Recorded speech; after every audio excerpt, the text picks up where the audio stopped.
অর্থনীতি পুনর্গঠনে বাংলাদেশকে $3.5 বিলিয়ন অর্থ সহায়তা দিবে বিশ্বব্যাংক।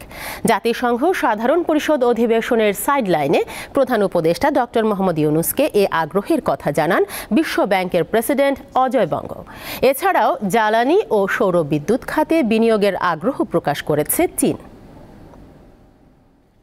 নিউ ইয়র্কে জাতিসংঘ সাধারণ পরিষদ অধিবেশনের সাইডলাইনে বুধবার প্রধান উপদেষ্টা ডক্টর মোহাম্মদ ইউনূসের সাথে সাক্ষাৎ করেন বিশ্বব্যাংকের প্রেসিডেন্ট অজয় বঙ্গ। এ সময় তিনি জানান বাংলাদেশের অর্থনীতি পুনর্গঠনে চলতি অর্থবছরে $3.5 বিলিয়ন অর্থ সহায়তা দিবে তার সংস্থা। বিশ্বব্যাংক প্রেসিডেন্ট আরও জানান ডিজিটালাইজেশন, তারল্য, জ্বালানি, বিদ্যুৎ ও পরিবহন খাত সংস্কারে সহায়তা করবেন তারা। বাংলাদেশের অর্থনীতি পুনর্গঠনে সহযোগিতার হাত বাড়াতে যুক্তরাষ্ট্রের আন্তর্জাতিক উন্নয়ন সংস্থা USAIDর প্রতি আহ্বান জানিয়েছেন ডক্টর ইউনূস। বুধবার সংস্থাটির প্রশাসক সামান্থা পাওয়ার সাক্ষাৎ করলে তিনি এ আহ্বান জানান। বলেন, যোগাযোগ, জ্বালানি, বিচার ব্যবস্থা ও তারুণ্যের বিকাশে যুক্তরাষ্ট্রের সঙ্গে সহযোগিতা বাড়াতে আগ্রহী বাংলাদেশ।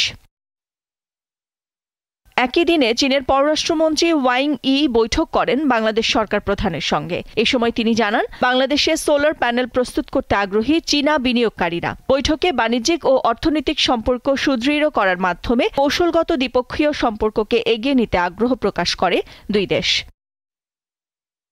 বুধবার নিউ ইয়র্ক টাইমসের ক্লাইমেট ফরওয়ার্ড অনুষ্ঠানে যোগ দেন ডক্টর মোহাম্মদ ইউনূস। এতে বাংলাদেশের পরিবেশ বিপর্যয়ের পরিস্থিতি তুলে ধরেন তিনি।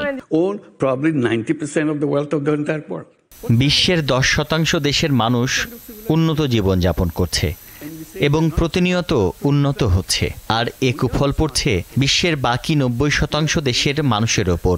বাংলাদেশ তার মধ্যে একটি। সুন্দর পৃথিবী পেতে হলে পরিবেশ বিপর্যয়ের মূল কারণ খুঁজে দেখতে হবে। ডক্টর মোহাম্মদ ইউনূসের সাথে বৈঠক করেছেন নেপালের প্রধানমন্ত্রী কেপি শর্মা ওলি। এছাড়াও ডক্টর ইউনূসের সাথে দেখা করেছেন মানবাধিকার নিয়ে কাজ করা বিভিন্ন সংস্থা। বৈঠক করেছেন সোশ্যাল বিজনেসের সাথে জড়িত বিভিন্ন সংগঠনও। নাদিরা জাহান, দীপ্ত, বার্তা কক্ষ।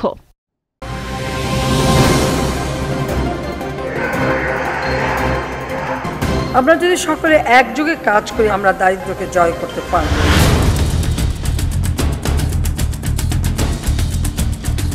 গলি থেকে রাজপথ,